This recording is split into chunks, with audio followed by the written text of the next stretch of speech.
जय हिंद, नमस्कार दोस्तों और मेरे प्यारे मित्रों, आप सब लोग कैसे हैं। आशा करते हैं कि आप सब लोग बहुत अच्छे होंगे और अपने प्रतियोगिता परीक्षा की तैयारी में आप सभी भाई बहन लोग अच्छे से लगे होंगे। दोस्तों, इस नए वीडियो में आप सभी लोगों का बहुत बहुत स्वागत एवं अभिनंदन है।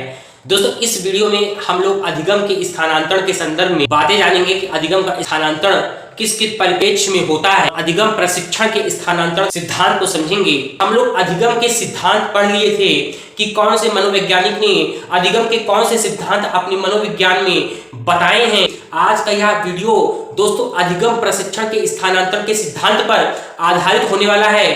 तो यह वीडियो आपके लिए बहुत ही महत्वपूर्ण है, इसलिए आप इस वीडियो पे अंत तक बने रहिए और दोस्तों यह वीडियो अपने दोस्तों को शेयर कर दीजिए। चलिए दोस्तों, अब हम लोग देर न करते हुए इस वीडियो को शुरू करते हैं।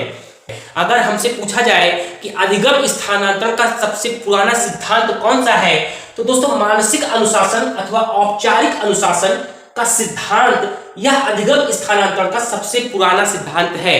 अधिगम स्थानांतरण के संदर्भ में सबसे पुराना सिद्धांत मानसिक अनुशासन अथवा औपचारिक अनुशासन का सिद्धांत सबसे पुराना सिद्धांत है। और दोस्तों कुछ और अन्य सिद्धांत हैं जो कि मनोवैज्ञानिकों ने अधिगम और प्रशिक्षण के स्थानांतरण के संदर्भ में अपने सिद्धांत प्रस्तुत किए थे। दोस्तों पहला सिद्धांत है थॉर्नडाइक का समरूप सिद्धांत। बहुत पूछा जाता है अधिगम स्थानांतरण में थॉर्नडाइक का समरूप सिद्धांत काफी बार पेपर में पूछा गया है। कई बार प्रतियोगिता परीक्षाओं में थॉर्नडाइक के समरूप सिद्धांत से हमको प्रश्न देखने को मिले हैं। और दोस्तों एक सिद्धांत आता है स्पीयरमैन का दो तत्व सिद्धांत। स्पीयरमैन का दो तत्व सिद्धांत काफी पेपर में पूछा गया है कि दोस्तों अधिगम स्थानांतरण के संदर्भ में स्पीयर महोदय ने अपना दो तत्वों का सिद्धांत प्रस्तुत किया था। और दोस्तों तीसरा अन्य सिद्धांत है, तीसरा और सिद्धांत है आदर्शों एवं मूल्यों का सिद्धांत। यह सिद्धांत दोस्तों, इस सिद्धांत के प्रतिपादक डब्ल्यू.सी. बार्नले थे। कौन थे दोस्तों? डब्ल्यू.सी. बार्नले थे। आदर्श एवं मूल्यों का सिद्धांत इन्होंने प्रस्तुत किया था। और दोस्तों चौथा सिद्धांत है अधिगम स्थानांतरण के ही संदर्भ में जुड़ का सामान्यीकरण सिद्धांत। जुड़ का सामान्यीकरण का सिद्धांत जो कई बार हमसे पेपर में पूछा गया है कि सामान्यीकरण का सिद्धांत कौन से मनोवैज्ञानिक ने दिया था, तो जुड़ महोदय ने सामान्यीकरण का सिद्धांत अपने अधिगम के स्थानांतरण के परिप्रेक्ष्य में प्रस्तुत किया था। दोस्तों इसके बाद एक और अन्य सिद्धांत आता है पक्षांतर सिद्धांत, पूर्णाकार सिद्धांत। इस संदर्भ में भी बातें आती हैं कि पक्षांतर सिद्धांत कौन से मनोवैज्ञानिकों की देन है, कौन से मनोवैज्ञानिक ने पक्षांतर और पूर्णाकार सिद्धांत को अपने अधिगम स्थानांतरण के सिद्धांत में प्रस्तुत किया था। तो दोस्तों यह सिद्धांत जो है गेस्टाल्टवादी विचारधारा का सिद्धांत है।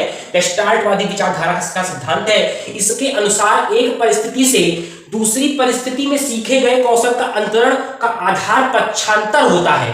पक्षांतर सिद्धांत और पूर्णाकार सिद्धांत से हमारा कहने का तात्पर्य क्या है कि यह गेस्टाल्टवादी विचारधारा का सिद्धांत है और इनके अनुसार एक परिस्थिति से दूसरी परिस्थिति में सीखे गए कौशल का अंतरण का आधार क्या होता है? पक्षांतर होता है। यह सिद्धांत हमें यह शिक्षा देता है कि एक परिस्थिति में जो हम ज्ञान सीखते हैं उसको हम दूसरी परिस्थिति में सीखे गए ज्ञान का वो पक्षांतर होता है।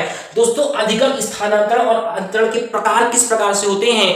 अधिगम का स्थानांतरण एक चरण से दूसरे चरण में कैसे होता है? तो दोस्तों ये तीन प्रकार से होता है, जिसको हम पहला जो कहते हैं अधिगम का स्थानांतरण सकारात्मक और धनात्मक स्थानांतरण। सकारात्मक स्थानांतरण क्या होता है? जब एक विषय में सीखा हुआ पुराना ज्ञान किसी दूसरे नए विषय को सीखने में सहायक सिद्ध होता है तो इसे हम कहते हैं सकारात्मक, धनात्मक व अनुकूल स्थानांतरण अधिगम का कहते हैं। जैसे अगर हमको 2+2 मालूम है कि 4 होता है तो इस सब्जेक्ट का ज्ञान हम किसी अन्य कैलकुलेशन में, किसी अन्य विषय में सीखने में करें। साइकिल चलाने सीखने वाला व्यक्ति अगर बाइक चलाना सीखे तो यह क्या हो जाएगा? सकारात्मक स्थानांतरण हो गया अधिगम का। और दोस्तों दूसरा जो आता है नकारात्मक, ऋणात्मक और निषेधात्मक स्थानांतरण होता है। जब किसी विषय में सीखा हुआ ज्ञान किसी दूसरे विषय में बाधा बन जाता है, उस परिस्थिति में उस नकारात्मक स्थानांतरण उस अधिगम को कहते हैं कि हमें जो हमने ज्ञान सीखा था वो किसी दूसरे विषय में उसको सीखने में बाधा बन के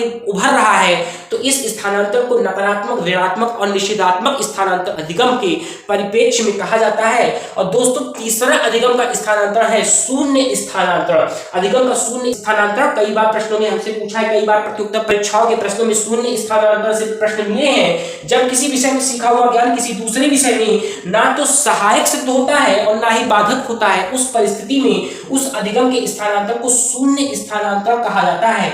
जब हम कोई सीखा हुआ ज्ञान किसी दूसरे विषय में ना तो वो सहायक सिद्ध हो रहा है, ना ही वो दूसरे विषय को सीखने में बाधा ही उत्पन्न कर रहा है, तो उस अधिगम के स्थानांतरण को शून्य अधिगम का स्थानांतरण कहते हैं।